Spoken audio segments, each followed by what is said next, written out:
यहाँ से line and ये थोड़ा सा हमारे पास पतला होगा। ओके, इसी तरीके से आप देख सकते हो। अब आप एक चीज इसमें नोटिस करना, आपको इसके अंदर बेसिकली ब्रेकआउट पता चलेगा कहां पर है, यानी कि एक फेक मूव के बारे में भी पता लगेगा। समझ गए? हम लोग क्या करते हैं, हम लोग फेक आउट के रिजेक्शन पे चलते हैं। जब मार्केट में फेक आउट बनना शुरू होता है, हमें नहीं पता मार्केट फेक आउट देगी, वैसे तो ब्रेकआउट दिया लेकिन वो फेक आउट हो सकता है, तो हमें इसका बेसिकली क्या काम करना है, आइडेंटिफिकेशन करनी है इसकी। आप देख सकते हो मार्केट में जब ये क्रॉस कर रही है तो एक ब्रेकआउट हो रहा है, इस एम का ब्रेकआउट हो रहा है, एम को क्रॉस करके मार्केट नीचे आ रही है, देन नीचे आ रही है। अब हमें इस रीजन पे फोकस करना है, और इस रीजन को हमें सपोर्ट कैसे बनाना है, आरएसआई के जरिए। आप आरएसआई को दोबारा से लगा सकते हो यहाँ पर, और आरएसआई के जरिए यहाँ पर सपोर्ट यूज कर सकते हो। ओके, सॉरी ये अभी लग नहीं रहा है क्योंकि दूसरा वाला प्लान है, कोई बात नहीं, आप इस तरीके से आरएसआई को यहाँ लगा सकते हो। ठीक है, सो आरएसआई में आपको ये देख, अब आरएसआई पे आपकी प्रैक्टिस हो जाएगी तो आप खुद समझ जाओगे कि भाई मार्केट के यहाँ पर स्ट्रेट एरिया आ रहा है, बार बार मार्केट यहाँ रिजेक्ट कर रही है, और आपको जब यहाँ पर रिजेक्शन देखने को मिलेगी तब आपकी यहाँ पर एक बाई साइड की पोजीशन लगेगी, and then you can move up, और आपका सारा का सारा एरिया आपको मिल सकता है। और जो ब्रेकआउट के लिए बैठे उनका स्टॉप लॉस भी हो चुका है और हमने प्रॉफिट बना लिया। इसी कारण मैं ब्रेकआउट ट्रेडर नहीं हूं, मैं रिजेक्शन ट्रेडर हूं, क्योंकि रिजेक्शन मेरे लिए 95% काम करती है, 5% मेरे लिए सिर्फ ब्रेकआउट काम करता है, इसलिए मैं ब्रेकआउट पे कम चलता हूँ, रिजेक्शंस पे ज़्यादा चलता हूँ। और मैं भी आपको चाहता हूँ कि आप भी इसी तरीके से थिंकिंग रखो। देखो ये मैं आपको बहुत सिंपल तरीके से समझा रहा हूँ, इस तरीके से आपको यूज करना है आरएसआई का, आरएसआई के क्रॉसिंग का यूज करना है बेसिकली एक फेक आउट को आइडेंटिफाई करने के लिए, ब्रेकआउट को नहीं। कोशिश करनी है कि जब वो ब्रेकआउट हो रहा हो तो वहां पर एक पैटर्न बन रहा हो, जैसे लाइक अभी यहाँ एम बन रहा है बड़ा वाला, तो वहां पर एक पैटर्न बनना चाहिए, पैटर्न वहां पर फेल होना चाहिए।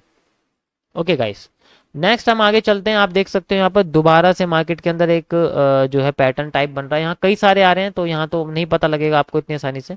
हाँ, अब आप देख सकते हो मार्केट के अंदर यहाँ पर एक पैटर्न बन रहा है, आप देख सकते हो इस तरीके से एक पैटर्न बन रहा है यहाँ पर। ओके, यहाँ पर एक तरीके से देख सकते हो आप, पैटर्न यहाँ क्रिएट हो रहा है, मार्केट छोटी होती जा रही है, इट मीन्स यहाँ पर डिसेंडिंग टाइप एक पैटर्न बन रहा है, फ्लैग जिसे आप कह सकते हो, पीन एंड टाइप। ठीक है, इसका कैसे यूज करेंगे, आप देखो सबसे पहले मार्केट ने क्रॉसिंग करी है, यहाँ आप देख सकते हो, यानी कि आरएसआई ने क्रॉसिंग, सॉरी ईएमएस ने, दोनों ने क्रॉसिंग करी, और आप देखो अब आपका ध्यान यहाँ सारा का सारा हो जाना चाहिए। अभी मार्केट ट्रेंडिंग में है तो आपको ट्रेंडिंग के जरिए यूज करना है, इस तरीके से आप ट्रेंडिंग एरिया यूज कर सकते हो, और आपको देखो ये सारे के सारे एरिया कनेक्ट होते हुए दिख रहे हैं। मार्केट लास्ट बार यहाँ पर आती है एंड देन रिजेक्ट करती है, और यहीं से हमारी पोजीशन रहती है डाउन ट्रेंड की, और यहाँ से लोगों की रहती है अप ट्रेंड की, यहाँ से अप ट्रेंड की, उनका स्टॉप लॉस हिट हो जाता है, और हम मार्केट में यहाँ से सेलिंग करके अच्छा खासा प्रॉफिट अर्न कर लेते हैं। देख सकते हो आप यहाँ से प्रॉफिट अर्न कर, तो आपको आरएसआई की क्रॉसिंग यूज करनी है रिवर्सल के बेसिस पे, और रिवर्सल में आपको एक ना एक पैटर्न मिलेगा, जैसे अब आपको यहाँ पर एम मिल चुका है तो एम की क्रॉसिंग हो चुकी है, तो एम की क्रॉसिंग पे आ सकते हैं। आई होप आपको ये चीज समझ में आ रही होगी। मैं आपको इंडिकेटर का यूज करना दिखा रहा हूं, बाय सेल करना नहीं बता रहा हूं, बाय सेल करना अलग है, उसके बेसिस पे आपको मैं आगे बताऊंगा कि आपको कैसे करना, वो कैंडलस्टिक के बेसिस पे होगा। अभी आप बेसिकली बस डायरेक्शन को प्रेफर करिए कि डायरेक्शन किस तरीके से मार्केट में काम करती है। यहाँ डायरेक्शन किस तरीके से काम कर रही है कि भाई जब भी आरएसआई क्रॉस होता है तो हमें एक फेक आउट देखना है, और फेक आउट में हमें रिवर्सल पे फोकस करना है। अगर वहां से रिवर्सल करके मार्केट आ रही है it means we are correct, और अगर फॉरवर्ड में जा रही है तो कोई इशू नहीं है, हमें बस कोशिश करनी है कि हमारा सपोर्ट या रेजिस्टेंस हमारे लिए काम करे। अभी मैंने आपको रेजिस्टेंस के बेसिस पे बताया है, यानी कि एक ये सेकंड कंफर्मेशन हमारे पास कि रेजिस्टेंस के सारे मैच हो रहे हैं, और एक बार और रेजिस्टेंस पे जाती है मार्केट, चौथी बार जाके नीचे आ जाती है, इट मींस रेजिस्टेंस काम कर रहा है, खाली यहाँ पर ईएमए काम नहीं करेंगी। ओके गाइस, मैं आपको लास्ट एक बार और यहाँ पर समझा देता हूँ किस तरीके से काम करेगी। ओके, सो आप देख सकते हो मार्केट में यहाँ पर ये चीज काम करी, लेकिन but for scalping purpose, scalping मतलब जहां पर रिस्क रिवॉर्ड बहुत कम होता है, सबसे कम रिस्क रिवॉर्ड होता है। तो आप देख सकते हो यहाँ क्रॉस करा, और यहाँ पर हमें एक इन्वर्टेड हेड एंड शोल्डर देखने को मिला, और मार्केट में दो फेज इनके अटैच हो रहे हैं। तो आप देख सकते हो यहाँ पर मार्केट रिजेक्ट करी, और यहीं से हमारे पास एक मार्केट बाउंस करके ऊपर चली गई। आप देख सकते हो कि एक इनवर्स हेड एंड शोल्डर बना हुआ है, और साथ में आरएसआई भी यहाँ क्रॉस हुआ है, तो यहाँ पर हमारे पास एक स्कैल्पिंग निकल के आती है, छोटा सा प्रॉफिट है, छोटा सा लॉस है, and then market move down. लंबी ट्रेड बनाने से पहले आपको छोटी ट्रेड बनानी पड़ेगी, क्योंकि उसमें ज्यादा फोकस करना है, पहले छोटी फिर बड़ी, छोटे से बड़े बनाना है, बड़े से छोटा नहीं करना है। ओके, सो आपको ये देखना पड़ेगा कि क्या वहां कोई पैटर्न बन रहा है या नहीं बन रहा है। पैटर्न नहीं बन रहा है, सपोर्ट रेजिस्टेंस की ट्रेंड लाइन नहीं काम कर रही, इट मीन्स वो आपके लिए फेक है, आपको उसको इग्नोर करना है। आई होप आपको ये दोनों के दोनों इंडिकेटर्स का यूज करना आया होगा। मैं आपको एक बार और रिकैप बता देता हूं।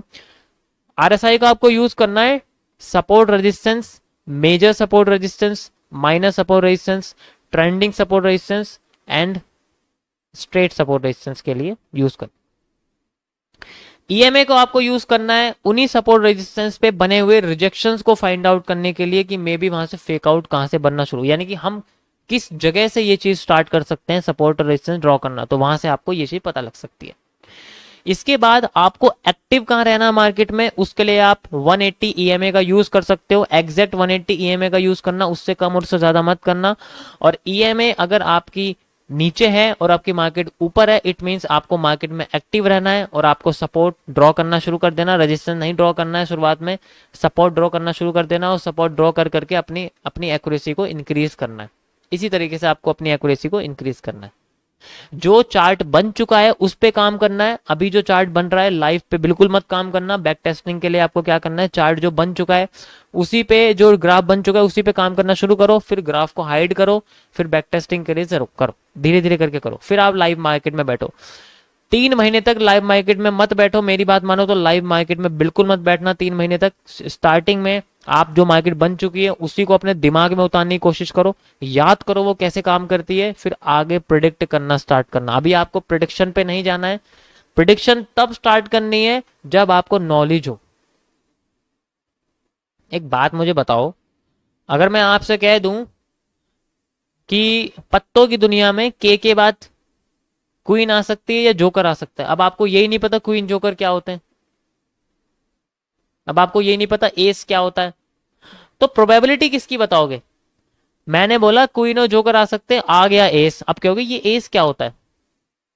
इसी तरीके से यहां पर मार्केट काम करती है। मान लो मैं आपको ये सिखा देता हूं और बाद में आप कहते हो यार मेरे को तो आपने ये बताया ही नहीं, ये क्या होता है, मार्केट इस तरीके से कैसे काम करती है। अब आपको पता है जब मैंने चीज बताई नहीं, इसका मतलब आपको वो यूज ही नहीं करनी है शुरुआत में, क्योंकि जब आप लाइव मार्केट में बैठोगे तो वहां पर वो सब चीजें आने लग जाएंगी जो आपको मैंने अभी तक सिखाई भी नहीं है। फिर आप कंफ्यूज, क्योंकि आप ढूंढने चाह रहे थे वो चीज जो आपको मैंने सिखाई है और आप घुस गए उस जगह पे जो मैंने आपको सिखाई नहीं है। पेशेंस लेवल आपको शुरुआत में दिक्कत देगा। आपका मन ऐसे बोलेगा कि ये भी मुझे बहुत इंपॉर्टेंट रीजन लगता है, ये भी लगता है, ये भी लगता है, ये भी लगता है। जब मार्केट बननी शुरू होगी आपको हर रीजन इंपॉर्टेंट लगेगा। इसीलिए प्लीज लाइव मार्केट में अपने आप को टेस्ट मत कीजिए। जो मार्केट जैसे कि मैं आपको भी करके दिखा रहा हूं ना, ऐसे ही आपको करना है। बार रिप्ले भी नहीं करना है, यानी कि कैंडल्स को रिप्ले के जरिए भी नहीं करना है। आपको मैं बता चुका हूं कि बार रिप्ले का यूज आपको किस ब्रोकर में करना है। और स्टार्टिंग में बस आपको जो चार्ट बन चुका है उसी पे काम करना है, इस तरीके से फ्लोट करते रहना है, फिर देखना है, इसी को याद करना है। उसके बाद आपको मैं फिर कैंडलस्टिक के बारे में बताऊंगा जो कि मैं अब आपको बताने वाला हूं। ओके गाइस, सो स्टार्ट करते हैं कैंडलस्टिक चार्ट के जरिए। अब आपको मैं सबसे इंपॉर्टेंट चीज बताने वाला हूं, प्लीज इसको ध्यान से देखना। जो समझ लेगा वो काम कर लेगा, जो नहीं समझ पाएगा उसके लिए थोड़ी मुश्किल होने वाली है। सो गाइज मैं यूज करने वाला हूं कैंडल्स का चार्ट, आप देख सकते हो, दिस इज द कैंडल्स। आप इनका भी यूज कर सकते हो, कोई दिक्कत नहीं है। ओके, आप इसका भी यूज कर सकते हो। आप अपनी तरफ से कैंडल्स के कलर भी चेंज कर सकते हो। अभी मैंने डिफॉल्ट में ये करा हुआ है तो अभी ये रहने देते हैं। आप चाहे तो कोई सा भी कलर यूज कर सकते हो। So guys these are the detailed version of a line chart. Line chart basically कैसा था, इस तरीके से ना करके कैसे काम कर रहा था वो आप देख सकते हो, वो कैसे काम कर रहा था।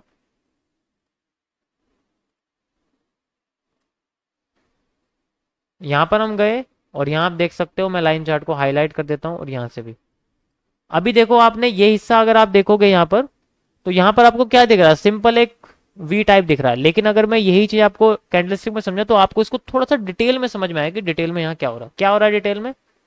इस तरीके से यहाँ पैटर्न बन रहा है। सोचो यहाँ क्या बन रहा है, कुछ समझ में आ रहा है आपको? नहीं समझ में आ रहा। जिनके लिए कैंडलस्टिक नहीं है और जो पहले से भी जानते हैं उनके लिए भी ये नई चीज है। सो मैं आपको समझाता हूं। इसे समझने से पहले आपको बेसिकली कुछ कैंडलस्टिक्स के पैटर्न याद करने पड़ेंगे, जो कि आपको इसमें डिस्क्रिप्शन में मिल जाएंगे और आपको पीडीएफ भी मिल जाएगी उन पैटर्न्स की।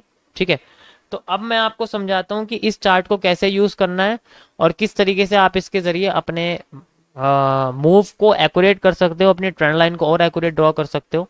देखो गाइस, बेसिकली इसके अंदर कैंडल्स के अंदर चार चीजें बनती हैं। मैं आपको समझाता हूं कैसे बनती हैं चार